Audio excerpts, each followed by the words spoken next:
Hi boys and girls, it's Mrs. Wetstein and it's math time.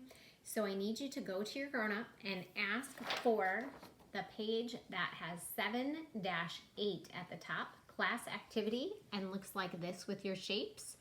You'll also need one pencil and one crayon or marker or something to color with. Hit pause, go get those supplies, and then come on back to me. All right, here we go. Our paper today says, draw a line to show halves. How many pieces, when we're talking about halves, how many pieces are they?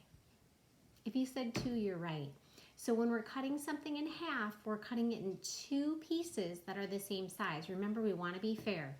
So here we go. We're going to draw a line to show halves. So this time I could go vertically. I could go horizontally. I'm actually going to try a different way today with my square, and I'm going to draw my line diagonally. Are they still in half? If I could fold that, would they look the same? Do they have symmetry? Yes, they do. You're right. Then it says color 1/2 of the shape. So I'm going to take my crayon, and I'm going to quickly color one piece.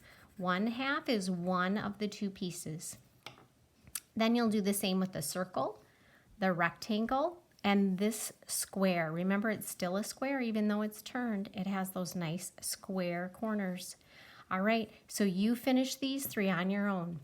Then you're going to come down to this part where it says draw lines to show fourths. How many pieces are fourths? If you said 4, you're right. So we're cutting these into 4 pieces. Remember, it's like you're going to have a piece and 3 other people. Okay, so here we go. We're going to cut into fourths. We'll start with the rectangle. So first I'm going to cut it in half. But look, are they the same? No, I made a little bit of a mistake. That's okay. I'll just erase and do it again. So I'm going to cut it in half. And then I'm going to cut each of those in half again. So here we go. 1, 2, 3, 4. The next direction says color 1/4 of the shape. That means one of the 4 pieces. I'm going to color the first one. It wouldn't matter which one you choose. The important thing is that you know you're coloring only one of the pieces. Finish with your square. Your tipped square, again, it's another square. They just turned it. And your circle. Remember, they each need 4 pieces, and you're going to color one of the 4 pieces. Then we flip our paper over. Today there's 2 sides. Now on the back it says math and a picnic. This time we're going to do the same thing, but we're going to do it with food. We're going to do it with a burger, a pan of cornbread, and a block of cheese. So if you need help reading these, you're going to have to ask a grown-up for that, or a big brother or sister. But I bet most of you could do it on your own. Let's start with the first one together, and then you can, if you need help, you can ask someone in your family with the others. So here it says, Jay and his family are going on a picnic. Draw lines to show equal shares. So remember, this word is equal. That means that they're going to be the same. Number 1, Jay wants to share his burger with his mom. How can he cut his burger into 2 equal shares? This is the word 2, just like the number. Okay, so we just want to cut it in half. 2 equal shares is the same as cutting it in half. So I'm just going to cut my burger in half like this.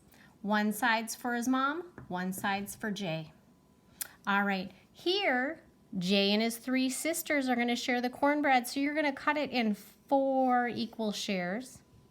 Here, Jay's mom and his 3 sisters want to share the cheese, so you're going to cut it in 4 equal shares. I'm confident that you can finish that on your own. Now, this activity isn't going to take very long again, so make sure you do some more math than that, okay? So you can remember, you can go on Happy Numbers, you can play Make 10, you can play Addition or Subtraction War, or any of the other math games that I've given you that you already know how to play. So make sure you're practicing your math facts. Great job, first grade.